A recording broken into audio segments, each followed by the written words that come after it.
Narrar los acontecimientos de un día en la vida de una persona. Quizás tú has leído en algún momento a través de libros la vida de alguna persona. Tenemos aquí en México muchos autores que han escrito, han narrado la vida de otras personas. Pues Marcos nos narra la vida de Jesús, cómo fue la vida de Jesús en un día. Y nos vamos a dar cuenta que de verdad nosotros nos quedamos en ceros al ver todo lo que hacía Jesús en un día. Marcos se maravillaba, estaba maravillado al ver cómo Jesús iba cada día caminando. Dice en el Evangelio de Marcos, nos encontramos con algo parecido al ir relatando Marcos, nuestra información un día en la vida de Jesús. Y dice que por lo tanto este relato nos ofrece 24 horas muy completas que se han recopilado de los breves recuerdos de Marcos que tenía de Jesús y de las historias que Pedro le contó. Tuvieron lugar en ese día y en uno de los acontecimientos que más resaltan en este pasaje. Vamos a estar viendo lo que es Marcos 1, capítulo 1, versículo 16 al 39, todavía no lo vamos a leer, pero dice que lo que más resaltaba en este estudio es la autoridad de Jesús. Y esa autoridad que también Jesús nos da, esa autoridad que nosotros recibimos de parte de Dios para llevar a cabo la voluntad del Señor, para llevar a cabo el propósito de Dios que tiene en nuestras vidas. Ese propósito por el cual Dios te ha llamado, ese propósito por el cual tú estás aquí en este tiempo. Porque todos estamos con un propósito. Aparentemente es diferente, pero es el mismo. Que es que le conozcan, que es que sean salvas las personas y predicar el Evangelio. Entonces todos tenemos una encomienda, pero vamos más adelante y dice,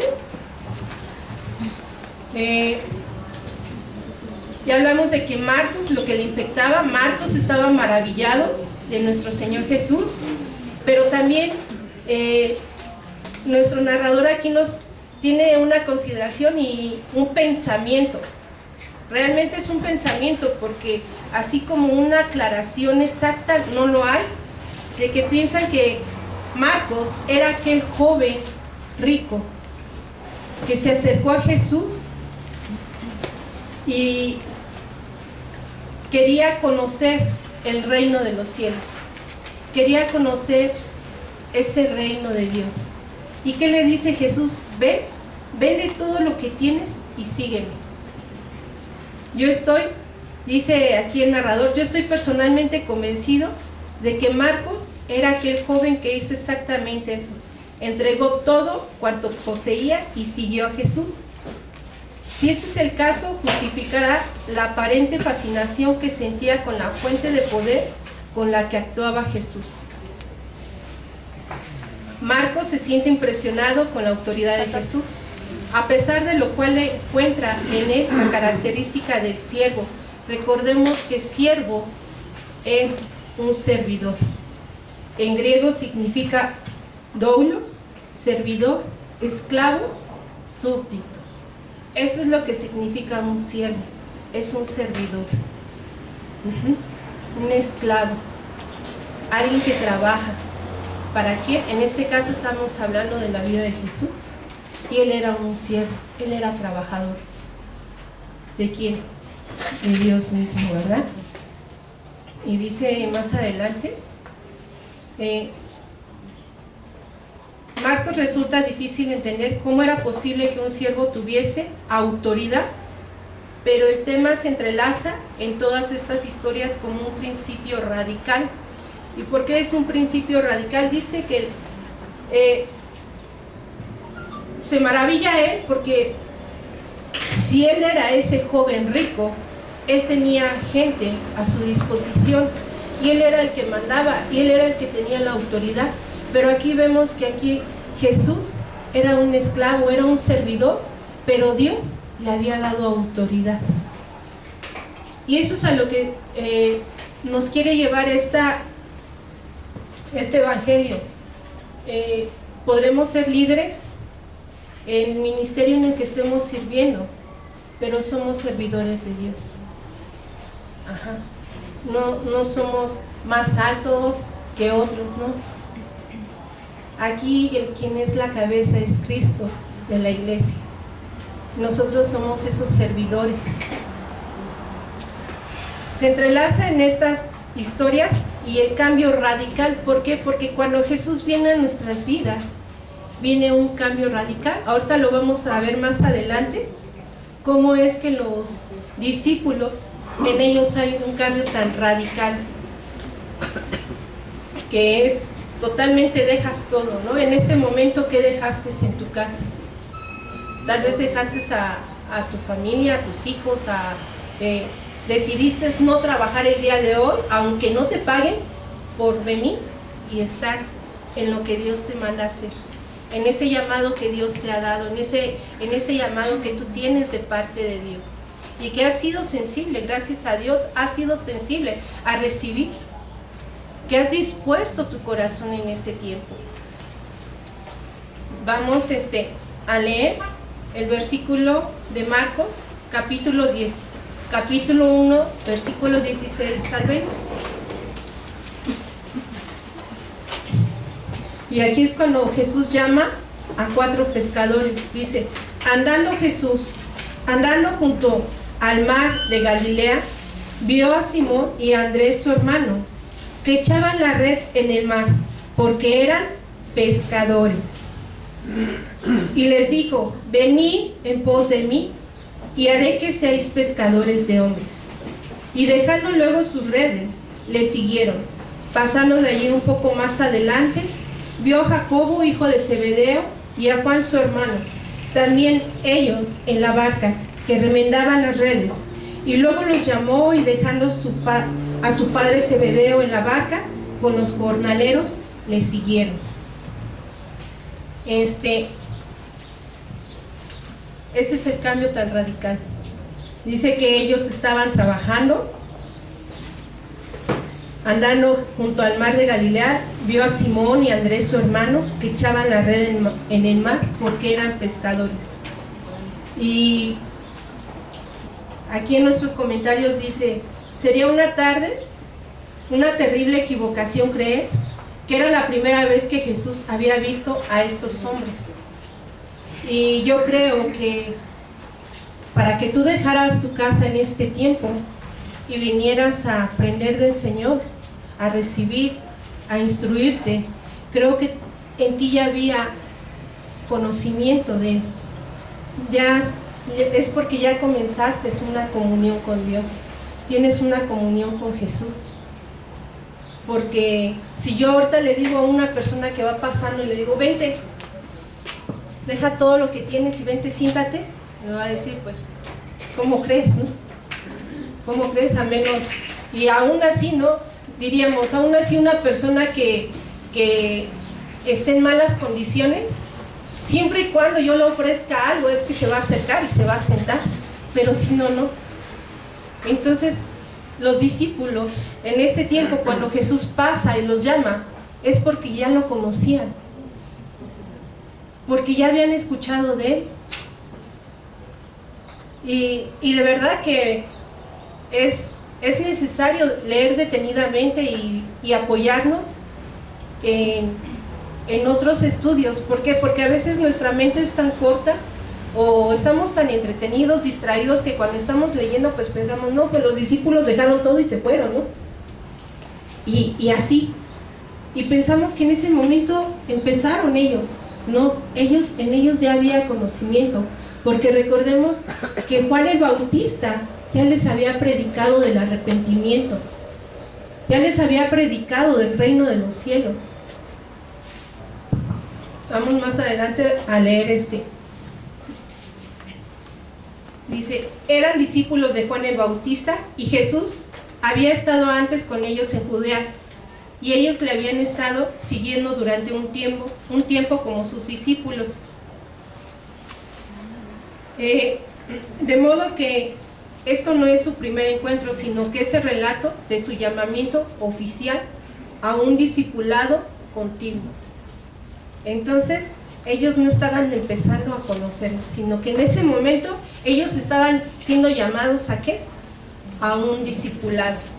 Vamos a leer Marcos 1:4, capítulo 1, versículo 4, vamos a retroceder tantito. Y dice: bautizaba Juan en el desierto y predicaba el bautismo de arrepentimiento para perdón de pecados.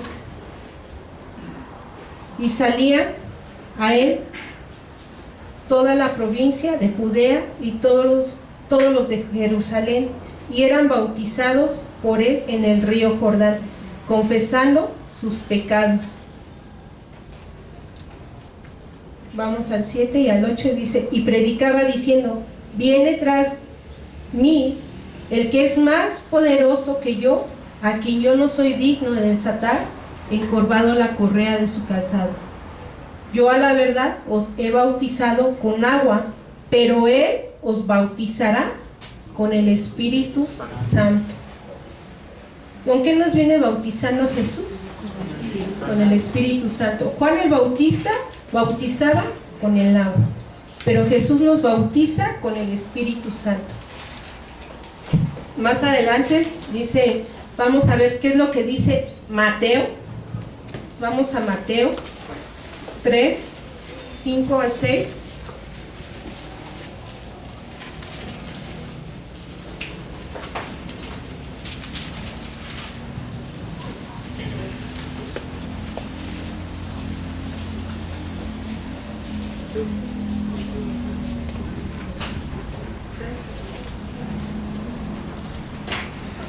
Dice, pues, este es aquel de quien habló el profeta Isaías, cuando dijo: voz del que clama en el desierto, preparad el camino del Señor, enderezad sus sendas. Y Juan estaba vestido de pelo de camello y tenía un cinto de cuero alrededor de sus lomos. Y su comida eran langostas y miel silvestre. Y salía a él Jerusalén y toda Judea y toda la provincia de alrededor del Jordán, y eran bautizados por él en el Jordán, confesando sus pecados. Entonces podemos ver cómo es que ellos eran discípulos de Juan el Bautista, pero ya tenían el conocimiento del Mesías, ya conocían.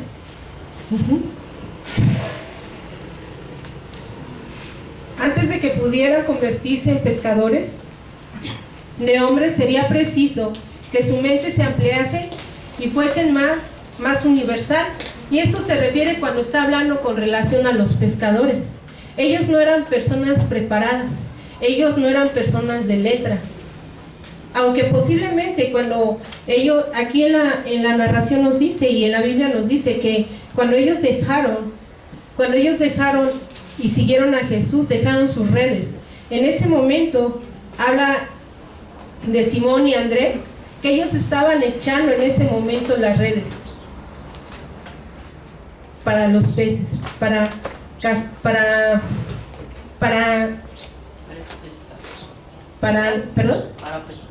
pescar esos peces. Entonces, en ese momento es como nosotros vamos al mar, nosotros vamos a la playa, y cómo es la gente que se dedica a la pesca. La gente es sencilla, es humilde, es trabajadora, es ruda, es brusca. ¿Por qué? Porque no es un trabajo fácil, ¿no? Y así como es ese trabajo, tal vez sea el de otros, tal vez en otra área, pero dependiendo del tipo de trabajo hay rudeza. No es la misma de una secretaria, no es la misma el trabajo de una licenciada, que es delicada, tal vez con sus manos, tal vez con sus labios podrá ser ruda, ¿no? Pero con las manos va a ser delicada. Pero aquí estamos viendo que ellos eran varones de un trabajo rudo. Más adelante dice, y les dijo, venid en pos de mí y haré que seáis pescadores de hombres. Esa autoridad, esa seguridad que Jesucristo les da cuando nos llama. Venid a mí. No les dijo, ¿quieren venir? ¿Gustas venir? Ándale, sígueme. Ándale, ven a conocer el reino de los cielos. No, aquí fue tajante, fue directo. Venid a mí y os haré pescadores. ¿Cómo es que habla con tanta seguridad todavía de lo que Él va a hacer a través de ellos? Dice, antes de que pudieran convertirse en pescadores de hombres, sería precioso que su mente se ampliase y fuese más universal. Tendría que aprender a caminar de manera que dependiese del poder del Espíritu de Dios. Y Jesús asume la responsabilidad para conseguir precisamente eso. Y eso a nosotros nos debe de servir. Dice, Él te llama a ti o a mí. Asume la responsabilidad de prepararnos para la labor si estamos dispuestos a seguirle, a ser sumisos. Entonces, así como ellos fueron llamados, a nosotros nos hace el llamado. A ti te hace el llamado. Pero aquí hay algo bien importante: la sumisión, la humildad. La disposición. La humildad tiene que ver con la disposición de aprender. Que en ese momento, decía la alabanza, postro mi corazón, ¿no? Postro mi corazón a tus pies. Y qué importante es postrar el corazón a los pies de Dios, porque en el corazón están las emociones, porque en el corazón están los sentimientos. Entonces, para poderlo seguir tenemos que despojarnos de eso. Es que yo no puedo, yo no sé, pero el Señor nos habla y nos da ejemplos. Mira lo que hice con estos pescadores, mira lo que estoy haciendo con estos pescadores. Son rudos, tal vez son faltos, pero no es lo que ellos van a hacer, es lo que yo voy a hacer a través de ellos. Y eso es lo que Dios está haciendo en cada uno de ustedes en este tiempo. Este es el ejemplo y este es el testimonio que recibimos. Jesús no solo tiene la intención de capacitar a estos hombres para la labor que les ha llamado a realizar, sino que lo hace de tal manera que permite que cada uno de ellos conserve su propia personalidad. Sí, vamos a conservar esa misma personalidad, pero ahora va a estar moldeada, ahora va a estar trabajada. Cuando leía esto venía a mi mente y Dios me permitió en esos momentos que me metía en internet y me aparecía lo del alfarero, ¿no? Cómo el alfarero va trabajando el barro, lo va trabajando y él es el que le da forma, y si tiene alguna imperfección lo puede deshacer y nuevamente formar. Pero aquí hay algo muy importante: que así sean las veces que tenga que deshacer y volver a formar, no deja de ser barro, no deja de ser la esencia tuya. No dejamos de ser quienes somos. Sí hay un cambio en nosotros, pero esa esencia, esa persona que tú eres, esa hija que tú eres, no cambia.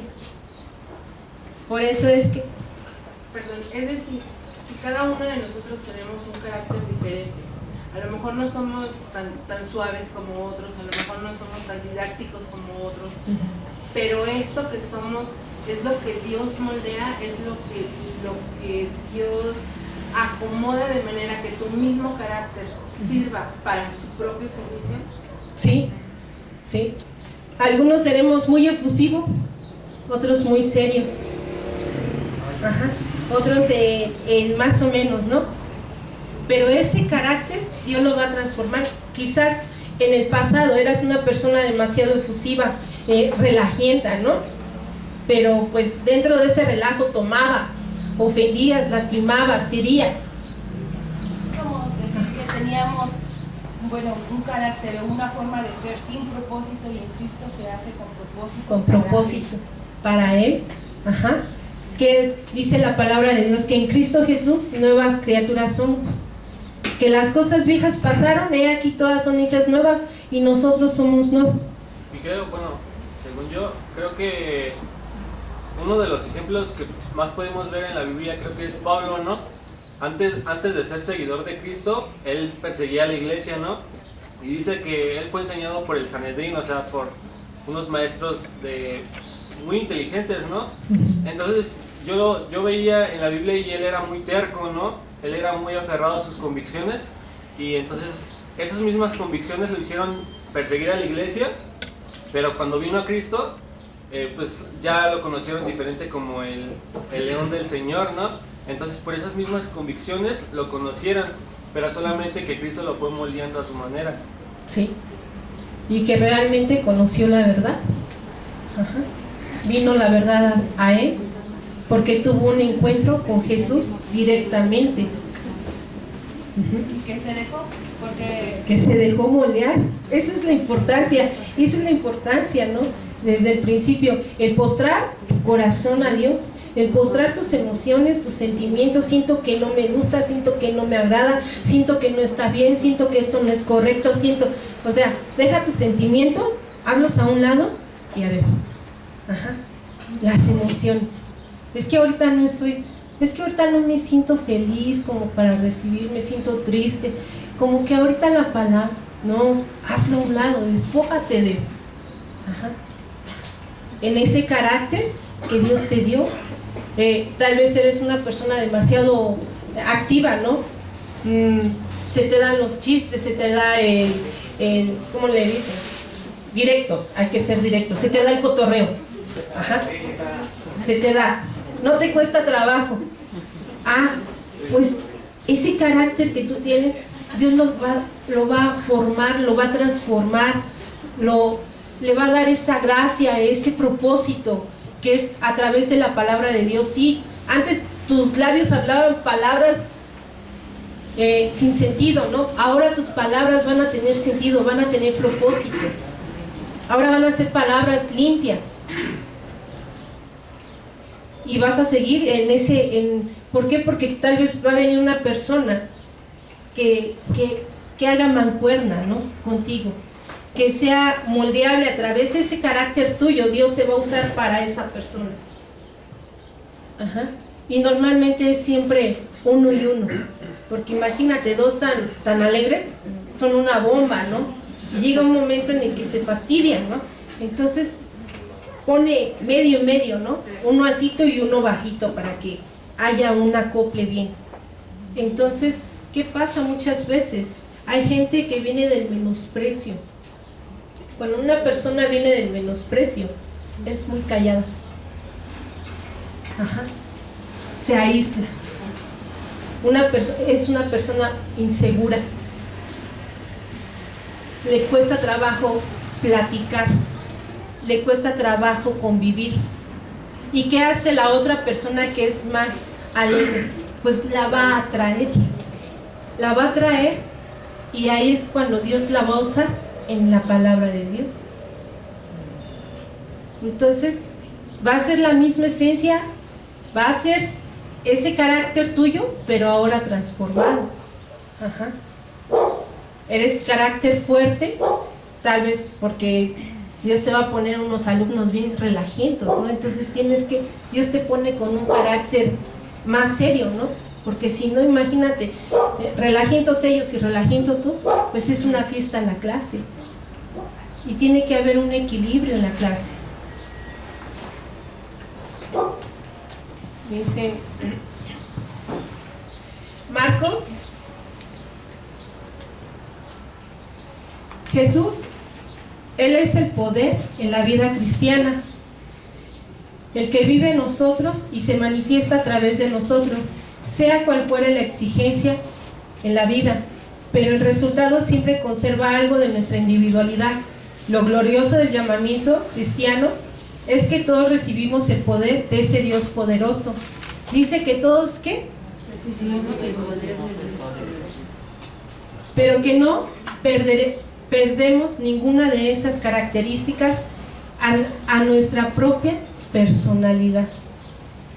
Ajá. Entonces, hay veces que hasta uno se menosprecia a sí mismo y decimos, ay, es que yo no soy alegre como la hermanita aquella. ¿Cómo quisiera ser igual que ella? No. Tu carácter, esa es tu esencia. Ajá. Así eres tú. Gózate en esa persona que eres tú. Disfruta a esa persona que eres tú. Ajá. La segunda señal de la autoridad la encontramos en el siguiente pasaje. Y dice, el siguiente pasaje es: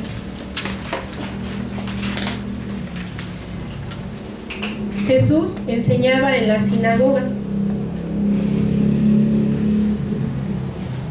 Vamos a leer uno. Permíteme, creo que aquí lo...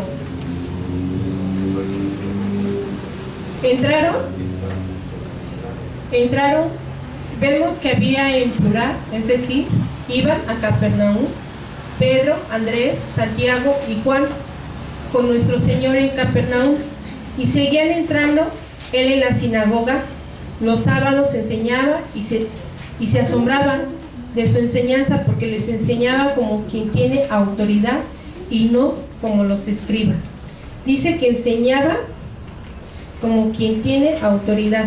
Vamos a leer en la Biblia, dice Marcos 21, seguimos Marcos 1, capítulo 1, versículo 21. ¿Quién me puede ayudar a leer?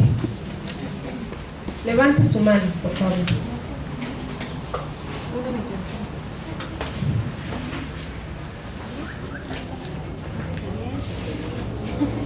Amén. Dice, un hombre que tenía un espíritu inmundo. Y entraron en Capernaum, y los días de reposo, entrando en la sinagoga, enseñaba. Y se admiraban de su doctrina, porque les enseñaba como quien tiene autoridad y no como los escribas. Hasta ahí. Dice, pero había en la sinagoga... Hasta ahí. Dice, en este caso Marcos se queda asombrado por la enorme comprensión de Jesús, por su increíble conocimiento, por su discernimiento con respecto a la humanidad y la vida. Se sentía especialmente impresionado por la autoridad con la que hablaban. Todos los que estaban presentes se sentían impresionados por la autoridad de la que hacía gala Jesús. No enseñaba como lo hacían los escribas o los que estaban acostumbrados a escuchar y leer. Dice lo siguiente, y Gamaliel añade tal cosa, mientras que otras autoridades argumentan que Jesús no hacía referencia a ninguna autoridad que no fuese él mismo. Estaba investigando. Gamaliel era su maestro era maestro de Pablo, pero Hillel era abuelito de Gamaliel. Entonces dice que era su abuelito de Gamaliel, Hillel, y ellos eran parte de los que estaban en las sinagogas. Dice, añade tal cosa, pero con todo y con eso sus palabras mostraban tal percepción, que eran tan reales en cuanto a las experiencias y a las convicciones internas de los hombres y mujeres que escuchaban, que estos no podían más que asentir con la cabeza diciendo, claro que sí, sabiendo que lo que decía Jesús era verdad. Entonces, ¿por qué? Porque Jesús hablaba con verdad, no hablaba con mentiras. Y aún con todo y su sabiduría, y aún y con todo su conocimiento, él derribaba ese falso conocimiento, ese falso entendimiento. Por eso es que la gente asentía con la cabeza.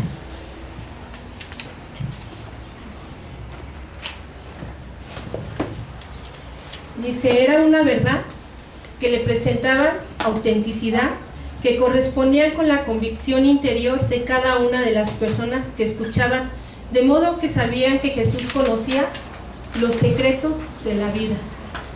¿De la vida de quién? De la vida de cada persona. Esto es de gran importancia porque significa que hemos de medir cada enseñanza con lo que dijo Jesús acerca del tema. Siempre debemos de poner a Dios primeramente delante de todo. Aquí en este manual nos daba un ejemplo, pero siempre todo lo que hagamos, tu manual tú lo estás leyendo en casa. Nosotros aquí solamente estamos tratando unos puntos. No lo vamos a leer todo como tal, pero basándonos en el manual, a la conclusión es de que siempre debemos buscar primeramente a Dios, ponerlo delante en toda circunstancia, en toda duda, y preguntarle a Él. Dice aquí, y su punto de vista es, después de todo, el único que cuenta y la verdad que se halla en Él, lo que Él dice, la verdad es lo que encontramos en las enseñanzas de Jesús. ¿A dónde es a donde encontramos la verdad? En las enseñanzas de Jesús. Por eso es que muchas veces nos han dicho, ¿tienes una duda? Pregúntale a Jesús. ¿Tú qué harías, Señor, en mi lugar? ¿Y qué es lo que va a hacer el Señor? Si tenemos esa comunión y si tenemos ese tiempo que le damos a Dios de leer su palabra, inmediatamente el Espíritu nos va a llevar a un pasaje, nos va a dar una respuesta a través de la palabra de Dios. Esa es la forma como Dios nos habla. Nos trae un pasaje y ahí es a donde vamos a recibir esa instrucción. Hemos de corregir, por lo tanto, nuestra psicología y nuestra filosofía basándonos en la verdad que Él ha expuesto. La psicología va a hablar muchas cosas. La filosofía de las personas, el yo creo que, el yo pienso que, pero realmente no va a haber una base, no va a haber un principio, un fundamento en el que ellos se estén basando. Solamente van a ser en base a teorías, lo que ellos nos digan, lo que ellos nos hablen. Por eso nosotros tenemos que ir directamente a quién. Dice la palabra de Dios que el principio de la sabiduría es el temor a Jehová. Entonces, el temor no es de miedo, de película de terror, no. Es un temor reverente. Y en esa reverencia vamos a buscar su consejo, vamos a buscar su consuelo, vamos a buscar su corrección.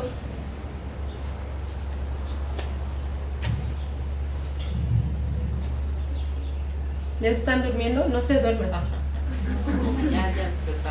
Durante casi 2000 años el mundo cristiano ha tenido en sus manos la respuesta perfecta a su anhelo más desasosegado e infructuoso. Tenemos aquí el programa detallado necesario para llevar una vida de éxito, para disfrutar de una salud mental óptima y sentirnos satisfechos. Dice que hace más de 2000 años tenemos una respuesta para tener una vida con éxito. Quizás no va a ser una vida perfecta, porque perfecto solamente es Dios, pero sí con éxito. ¿Por qué? Porque aunque te caigas te vas a levantar, no te vas a quedar tirada, no te vas a quedar en el suelo, vas a trascender, vas a caminar, vas a seguir adelante. Entonces dice que para disfrutar de una salud mental, porque eso es lo que hace Jesús en nosotros, nos sana, nos libera, nos restaura. Algunas personas podrán enfermar físicamente, pero muchas veces también tiene que ver con lo espiritual. Y si en Dios está el sanarte físicamente, lo hará. Pero quizás no te sane físicamente, pero sí lo haga espiritualmente. Esa es la diferencia. Y vamos a estar sanas. Y tal vez, como Pablo tenía un aguijón, y ese aguijón era para que no se enalteciera, quizás, posiblemente, con tanta sabiduría, con tanta enseñanza. Y posiblemente nosotros estemos en una de esas áreas. Y ya te desesperaste y tal vez el de al lado o alguien en tu familia te ha de decir, pues, ¿no que tienes a Dios?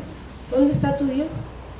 No, pues sí, o sea, tal vez Dios no me quiera sanar físicamente, pero pues, mírame, mira la paz, mira el gozo en este tiempo. Entonces Dios lo hace de otra forma, conforme a su voluntad, y no desesperarnos. En alguna ocasión, no sé si se acuerdan que le decía al pastor, platicando yo con mi pastor, le decía, oiga, ¿y qué va a pasar el día que Dios me permita orar por una persona que esté enferma? ¿Y qué tal si se me manifiesta o algo así? Me dice, y bueno, tú vas a orar por sanidad y mírate, tú sigues con tus manchitas, ¿por qué no te las ha quitado? Y mi pastor me decía, es que tú ya te estás predisponiendo a algo que todavía no vives, que no sabes si va a pasar. Aparte, si esa es la voluntad de Dios. Yo le decía a mi pastor, yo me siento bien, estoy bien, gracias a Dios, pero no, para mí en lo personal no me quitan la vida las manchitas, no me quitan el sueño, sigo adelante, ¿no? Entonces, a ese grado, ¿no? Va a haber cosas que Dios permita que tengamos, pero aún y con todo eso tienen un propósito. Ajá. Estas manchitas tienen una historia, ¿no? Tienen un testimonio, pero hasta ahí, y ya seguimos adelante. Entonces, tal vez para que no te hagas vanagloriosa, Verónica, tal vez eras demasiado, cuando te sientes muy guapa, eras tal vez demasiado vanidosa, ¿no? Vanidoso, ¿no? Por eso estás gordito, ¿no? Es chaparrito, porque a lo mejor eras demasiado vanidoso, pero aún y con todo eso, con lo chaparrito, con lo alto, con lo ancho, Dios te va a usar conforme al propósito que Él tiene hacia ti. Ajá. Es por eso que precisamente por lo que en la sinagoga de Capernaum se sintieron maravillados por las enseñanzas de Jesús. Cuando leo las escrituras y veo las cosas que dijo Jesús con frecuencia, me siento totalmente atónito por la asombrosa sabiduría y por el discernimiento de la vida que representa, y cómo Jesús pone de manifiesto lo lejos que con frecuencia se hallaba el pensamiento secular, lo equivocado que está, a pesar de que todo el mundo lo alaba y dice que está bien. Por eso es por lo que necesitamos el discernimiento de este hombre extraordinario al estudiar nuestra vida y la vida humana en general. Dice que necesitamos el discernimiento. Y dice, ¿qué es el discernimiento? Es la capacidad de realizar un juicio moral para diferenciar la verdad del bien y el mal, pero a través de la palabra de Dios. ¿Sí le entendiste ahí? Discernimiento dice que es la capacidad de realizar un juicio moral para diferenciar la verdad del bien y el mal a través de la palabra de Dios.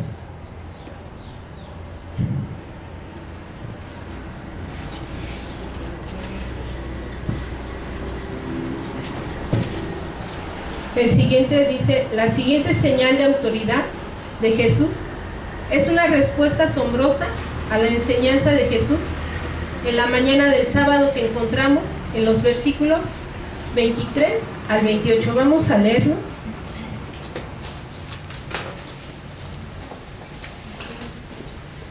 Dice, pero había en la sinagoga de ellos un hombre con espíritu inmundo que dio voces.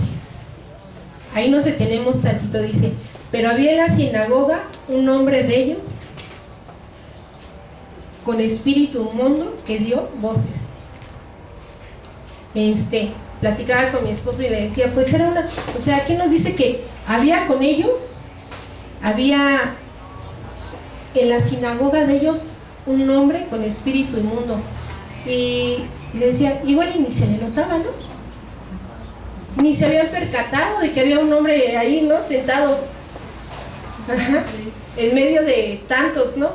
Que en él había inmundicia, que había maldad. Y pues estaba dentro de la sinagoga. Y muchas veces nos han dicho a nosotros, ¿no? Tristemente, ¿seguro que el Espíritu Santo está dentro de ti? ¿Seguro? Ajá. ¿Por qué? Porque podría haber una persona, los incógnitos, ¿no? Y dice más adelante, diciendo, ¿qué tienes con nosotros? Jesús Nazareno, ¿has venido para destruirnos? Sé quién eres, el Santo de Dios. Pero Jesús le reprendió diciendo, cállate y sal de él. Y el espíritu inmundo, sacudiéndole con violencia y clamando a gran voz, salió de él. Y todos se asombraron de tal manera que discutían entre sí diciendo, ¿qué es esto? ¿Qué nueva doctrina es esta que con autoridad manda a los espíritus inmundos y le obedecen? Y muy pronto se difundió su fama por toda la provincia alrededor de Galilea. Marcos nos lo resume todo en la respuesta de la persona que se llama en la sinagoga. Estaban sorprendidas, maravilladas y dijeron, aún los espíritus inmundos, él manda y le obedecen. Esto representa el mandato de Jesús. No hay duda alguna de que el espíritu inmundo estaba reaccionando a la enseñanza de Jesús y que no podía soportar el discernimiento de que dio muestras nuestro Señor esa mañana fue tan penetrante, tan revelador del error y del pensamiento confuso de los hombres, que el demonio se sintió turbado por la verdad y por ello estalló y exclamó una airada interrupción diciendo, ¿qué tienes con nosotros, Jesús de Nazaret? Si quieres, sé quién eres, el Santo de Dios. Y Jesús le reprendió mandando a callar. Entonces, pero aquí no nos habla de que Jesús estaba llevando a cabo una liberación, sino que nos habla de que Él estaba compartiendo la palabra de Dios. Y a través de la palabra de Dios es que se empezó a manifestar ese espíritu inmundo que habitaba en el cuerpo de un hombre.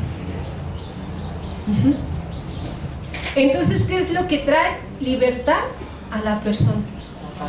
La palabra de Dios. No son los gritos,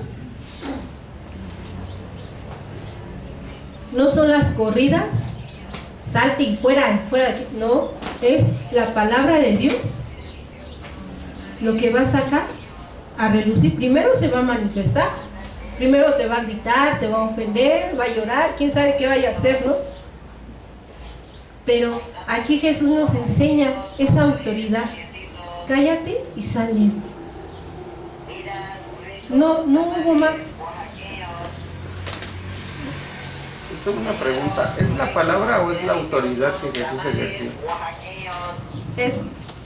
Porque en el versículo obviamente cita que él con autoridad lo reprendió, lo calló y le pidió que se fuera. Pero no expresa de que le predicó algo, o sea, digamos que muestra autoridad únicamente, por eso le pregunto, ¿utilizó autoridad o utilizó la palabra? Pues creo que va de ambas, porque en el 22 dice, y se asombraban de su enseñanza. Entonces creo que desde antes de que se manifestara, escuchó la palabra de Dios, ¿no? Entonces ya después fue con la autoridad que dice que pues lo echó fuera, pero desde antes había escuchado la palabra de Dios, ¿no? Entonces, Sí. ¿Por qué? Porque esa autoridad ya le había sido dada. Ajá. Dios nos da, como hijos de Dios, nos da autoridad. ¿Sí? En el Pero versículo 22 dice que se admiraban de su doctrina, por lo tanto él estaba compartiendo. y lo que hizo que se manifestara el espíritu inmundo fue la palabra, y con autoridad él le manda callar y que salga de él. Sí, porque también ahí mismo dice que les enseñaba como quien tiene autoridad. Entonces estaba hablando con esa autoridad. Tiene autoridad y les enseñaba la palabra con Quizás esa estaba autoridad. hablando cosas fuertes, así como cuando a nosotros nos hablan fuertemente. Hay veces, ¿no? Que pues ustedes no lo ven, pero ven, Jenny. Ven, Jenny.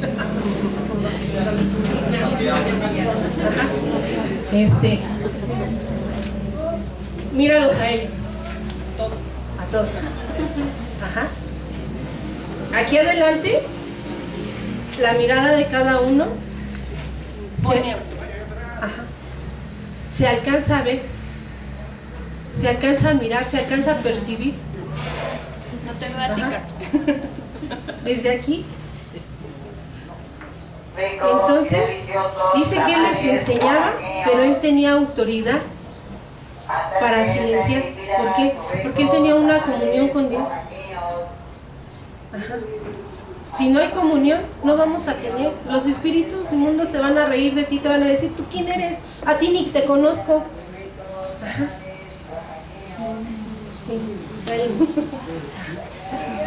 Sí, hermano. Es que a lo que está haciendo alusión, cuando dice que los espíritus se revelaron, normalmente lo que hace la palabra es sacar de ti, precisamente como ser humano, sacar todos esos, todo lo negativo que tú tienes. ¿Qué hace la palabra? Realmente te está cambiando.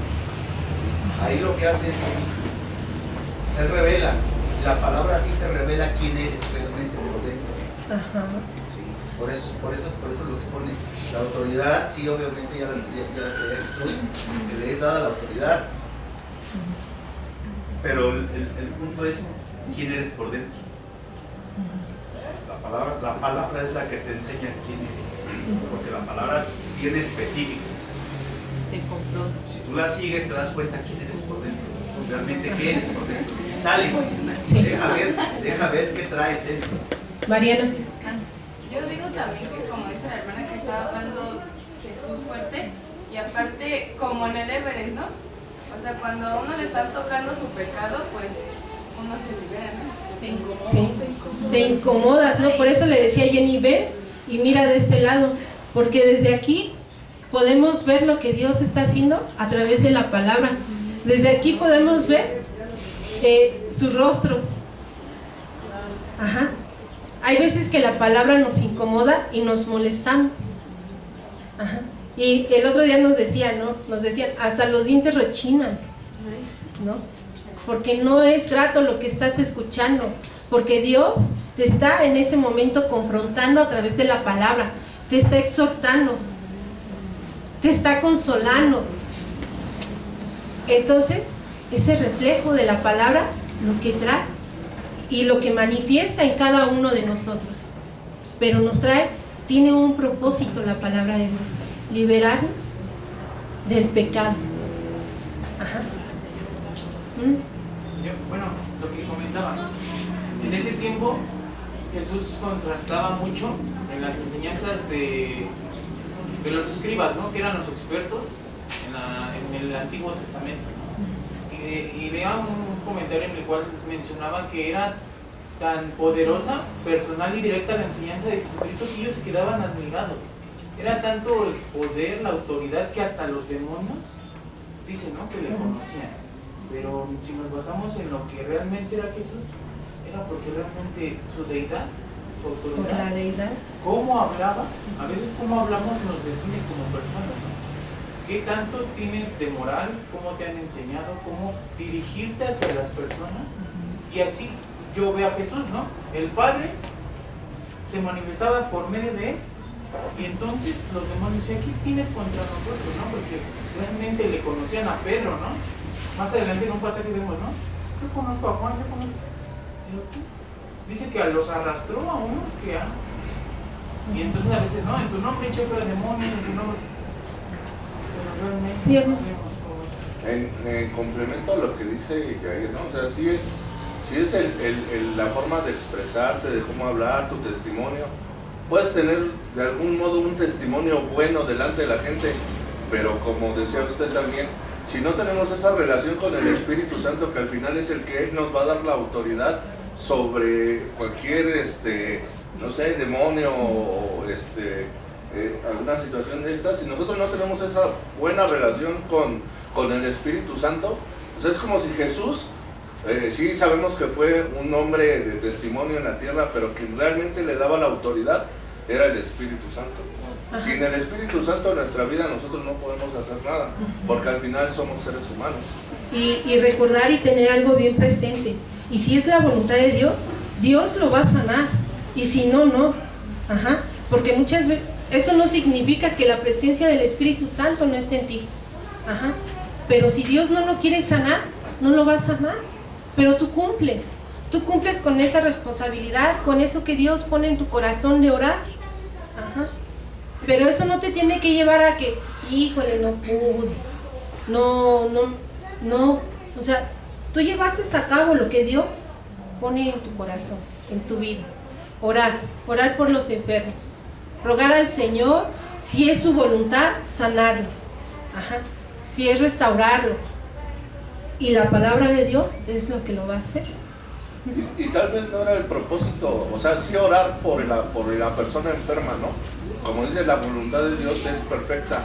A lo mejor el propósito de orar por esa persona era que al final conociera a Jesús como su Señor y Salvador. Decía en una parte de atrás que el Evangelio de Juan, o bueno, cuando Juan el Bautista predicaba, decía que no era solamente a base de regaño, ¿no? Sino que era una persona hosca, fuerte, sino que él se basaba su predicación o su enseñanza en las buenas nuevas de salvación.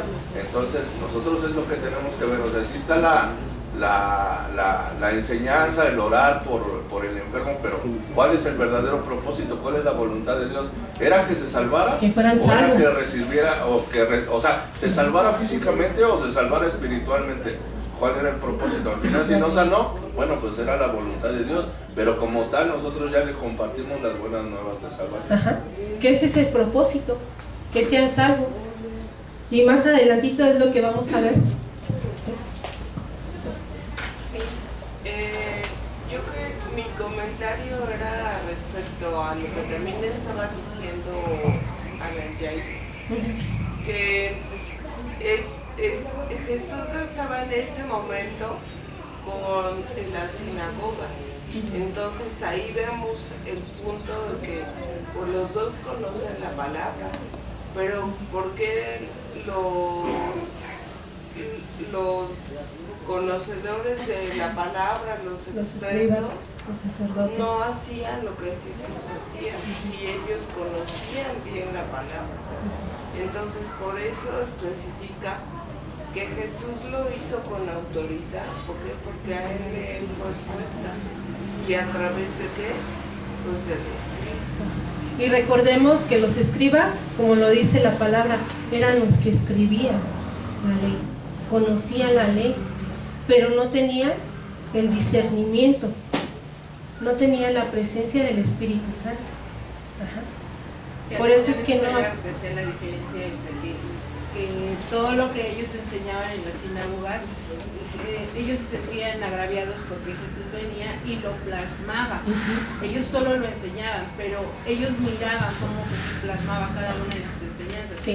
Si el propósito no era sanarlo, pero el propósito se vio cumplido porque lo liberó, cosa que él era parte de esa sinagoga y nadie lo había hecho, pero Jesús discernía a través del Espíritu Santo. Y que no tenían el discernimiento. Entonces, ¿qué es lo que había en él? Decía Alan, la deidad. Ajá. La deidad de la esencia de Dios en su vida. Y vamos a continuar porque si no nos vamos a entretener y no vamos a avanzar. Ajá. Esto representa el mandato de Jesús. No hay duda alguna de que el espíritu inmundo estaba reaccionando a la enseñanza de Jesús y que no le podía soportar. El discernimiento de que dio muestras nuestro Señor esa mañana fue tan penetrante, tan revelador del error, y del pensamiento confuso de los hombres, dice que había error, y del pensamiento confuso de los hombres que el demonio se sintió torturado por la verdad, y por ello estalló y exclamó con una airada interrupción diciendo: ¿qué tienes con nosotros? No está hablando de un demonio, eran varios. Ajá. Jesús de Nazaret, sé quién eres, el Santo de Dios. Y Jesús le reprendió, mandándole a callar, pero también Jesús tenía un propósito por el cual lo callaba. Ajá. Por el cual no quería que hablara de él en ese momento, porque había un propósito aún. Porque él le declara, ¿no? Él es el Santo de Dios. Sí. Y no quería que se supiera Sí, esto. porque todavía no se cumplía el propósito de Jesucristo. Entonces no quería que supieran en ese momento. Dice, pero en este relato no encontramos nada por el estilo. Cuando el demonio se enfrenta con Jesús, se ve obligado a salir de la persona, en cuyo cuerpo se encontraba la palabra de Jesús. Es victoriosa desde el principio mismo. El espíritu se muestra reacción al salir, cosa que es evidente a juzgar por la manera en que lo produce, convulsiones a la persona y grita con una gran voz, pero se vio obligado a marcharse. Esa es la cuestión.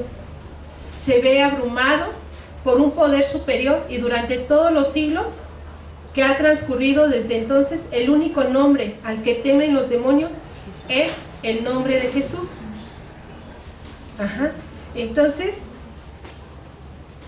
imagínate, todavía de que atormentaba ese demonio a la persona, se rehusaba a salir del cuerpo. Y yo creo que una persona cuando se convulsiona se lastima, ¿no? Se lastima su cuerpo. Entonces, ¿cómo son tan malos, tan malvados, tan maléficos, que todavía al salir dañan a la persona? Ajá. Se manifiesta físicamente al salir, porque se está rehusando, no quiere salir. Pero ante la voz de Jesús, ante la autoridad de Jesús, no tenía opción. Dice, bueno es recordarlo, puesto que en la actualidad estamos experimentando una tremenda invasión de las fuerzas demoníacas, sabiendo que ningún ritual religioso ni eclesial va a liberar a las personas. Solo lo puede hacer Jesús, al que temen los demonios y su autoridad, cuando manda a los espíritus inmundos que le obedezcan. Esta obediencia resulta tan extraordinaria que Marcos deja constancia de que pronto se extendió su fama por todas partes, en toda la región alrededor de Galilea. Marcos dice pronto, no quiere decir que en unos pocos días o en unas cuantas semanas, quiere decir en cuestión de horas. Aquella fue una situación tan asombrosa que al cabo de unas horas se había corrido la voz como pólvora por toda la región, y al llegar para que los sanase, al llegar la noche, le estaban llevando a Jesús los enfermos de la ciudad y los que estaban poseídos de demonios para que los sanase. Como veremos en un momento, su fama se había extendido como el fuego, y se habían enterado de que Jesús podía mandar a los espíritus de las tinieblas, y estos le obedecían.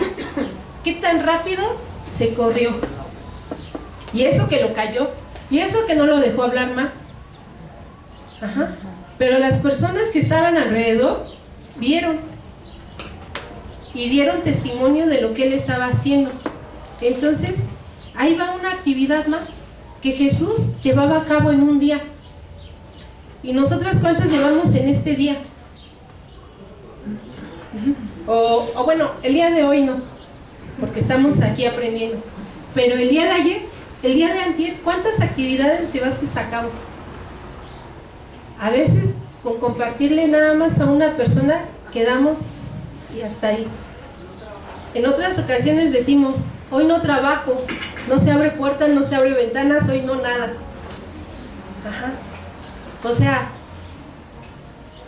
¿a qué grado quiere Dios llevarnos?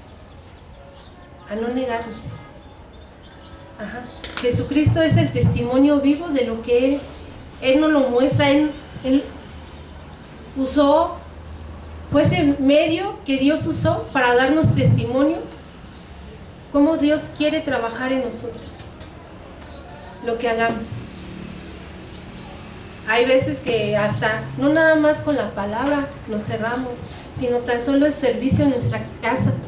Empezando les decimos a nuestra familia, hoy no trabajo, hoy no cocino, hoy no nada. No. Cuando primeramente nuestro testimonio tiene que estar en casa. Ajá. Ahorita no me hables, ahorita no tengo ganas. Ahorita, para nada vemos a un Jesús que haya dicho aquí, no, pues si ya trabajé en la mañana, ya fui por los pescadores y después de ahí me fui para otro lado, a la sinagoga, y luego estuve en el demonio. No, en ningún momento vemos una queja. Ajá. Él sigue avanzando, Él sigue caminando, Él sigue en ese propósito. Ajá.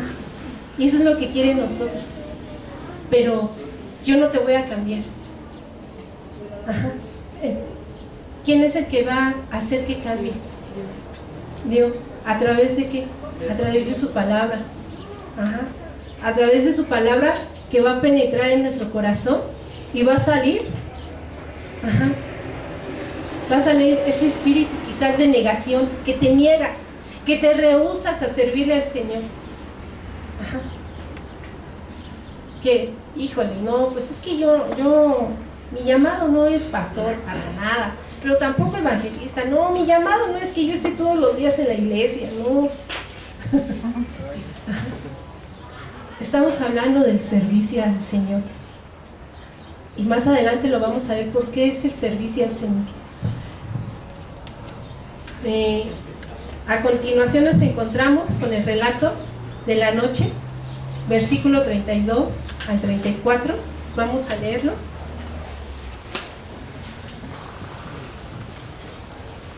Dice, cuando llegó la noche, luego que el sol se puso, le trajeron todos los que tenían enfermedades y a los endemoniados.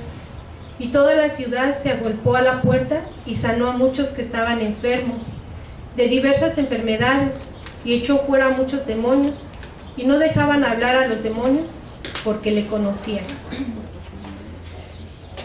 Cuando se ponía el sol terminaba el sabbat y comenzaron a traerle de toda la región de alrededor a los enfermos y endemoniados para que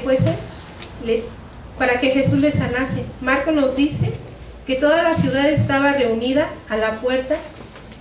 Si visitan Capernaum, se encontrarán con que es una ciudad muy pequeña en la que no hay más que una decena de casas, y en ella están reunidas de la sinagoga. Algunos creen que es la misma en la que les enseñaba Jesús, pero la opinión de la mayoría de los eruditos es que data del siglo II, aunque es posiblemente fuese construida en el mismo lugar en que estuvo la sinagoga descrita en este relato de aquella época. Capernaum era la ciudad más floreciente cerca del lago, la ciudad más grande de todas ahí. Era donde Jesús tenía su hogar. ¿A dónde tenía su hogar Jesús? Dice que toda la gente le llevaba enfermos, que le llevaban gente con problemas, gente que estaba endemoniada, para que los curase. ¿Qué tarde más ocupada pasaría en Capernaum? Marcos nos cuenta el enorme control que ejercía Jesús sobre estos demonios, colocándoles en una cuarentena vocal, o sea, que los callaba. Ajá. Con esa autoridad. Así como a veces nos dice nuestro pastor a nosotros, guarden silencio, ¿no? Guarden silencio a través de la palabra cuando la empieza a dar, y ahí es cuando cierran nuestros labios, ¿no? A lo que estábamos hablando.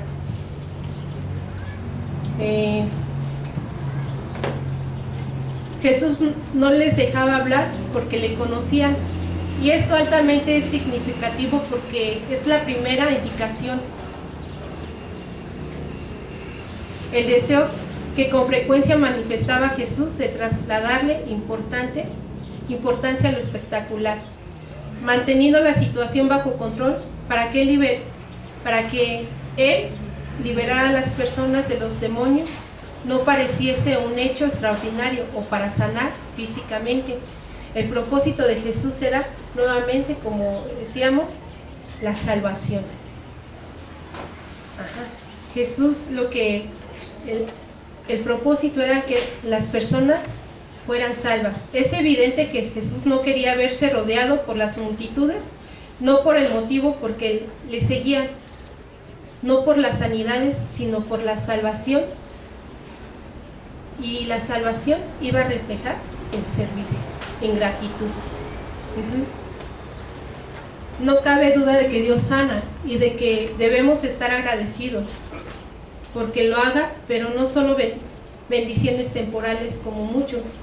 Lo que Jesús enfatiza continuamente en la sanidad del espíritu del hombre, el acabar con la amargura y la hostilidad, la lujuria, la ira, la preocupación y la ansiedad, además del espíritu crítico, es precisamente lo que Jesús le preocupaba, que nos liberemos de todas estas cosas tan negativas y malas, porque eso es lo que tiene un valor eterno.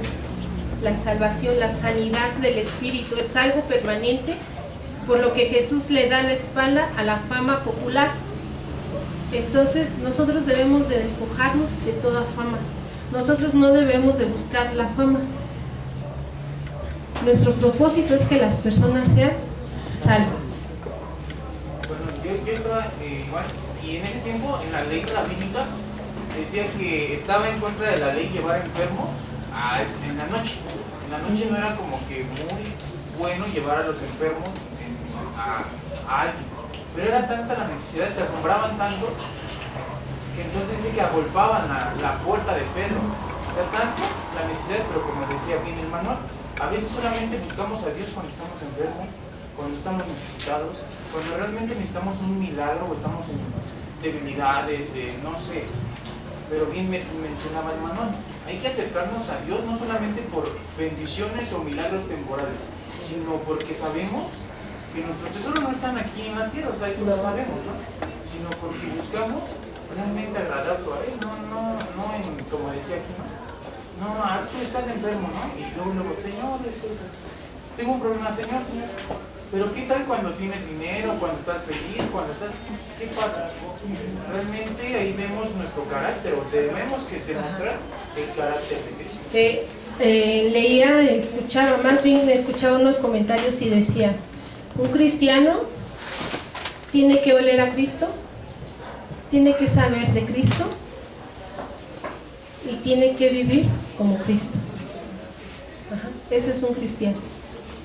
Tenemos que oler a ovejas, tenemos que oler al servicio, al trabajador, como trabajadores, como servidores. Tenemos que aprender de muchas cosas y tenemos que vivir como Él. Una vida, pero una vida íntegra, que es la misma donde quiera que tú estés, que no cambie. Que tu vida sea igual aquí, como en tu casa, como debajo de la mesa, ¿no? Como debajo de la cama. Que tu vida tiene que ser íntegra, de un solo sentir. Y el sentir está en ¿quién? En Cristo Jesús. Y ahora nos faltó tiempo, hermanos. Ahora nos faltó tiempo. ¿Tienen tarea que hacer? Tienen mucha tarea que hacer. De verdad, el gozarse en leer la palabra. Sé que hace una semana, hace 15 días, ¿no, Jenny? 15 días, que fue la última clase, o 20, algo así, ¿no? Estaba demasiado nerviosa y ahora ya fue un poco menos, gracias a Dios. Y era parte de la enseñanza que hoy el Señor daba, ¿no? Que decía que Dios es el que te da el llamado, Dios es el que te va a formar, Dios es el que te va a preparar y que va paso a paso, y con cada uno de nosotros es Él quien lo está haciendo. pero nosotros lo único que tenemos que hacer es dejar todos nuestros afanes y seguirlo, llevar a cabo y ser obedientes a lo que Él nos enseña a hacer, la obediencia. Jesús sanó a un leproso y le dijo: guarda silencio, porque todavía no era el tiempo de hablar. Y lo primero que hizo fue, y lo dijo a toda la gente, creyendo que Él estaba haciendo un bien, que lo estaba alabando al darle las noticias a los demás de quién lo había sanado. Pero en realidad lo que estaba haciendo era, aquí lo maneja como era ir de chismoso. Ajá. Porque Jesús le había dicho: guarda silencio, no le digas a nadie. Ajá. Y sin embargo él en su aparente gratitud fue y lo divulgó. Entonces ahí vemos un principio muy importante: fue desobediente. Cuando Jesús ya le había dado una señal, una indicación, fue desobediente. ¿Sí? A mí ya también me dieron una señal allá atrás, no quiero ser desobediente. Vamos a dar gracias a Dios. Vamos a dar gracias. Vamos a inclinar nuestro rostro. Amado Señor, te damos gracias por este tiempo que nos has permitido estar aprendiendo de tu palabra.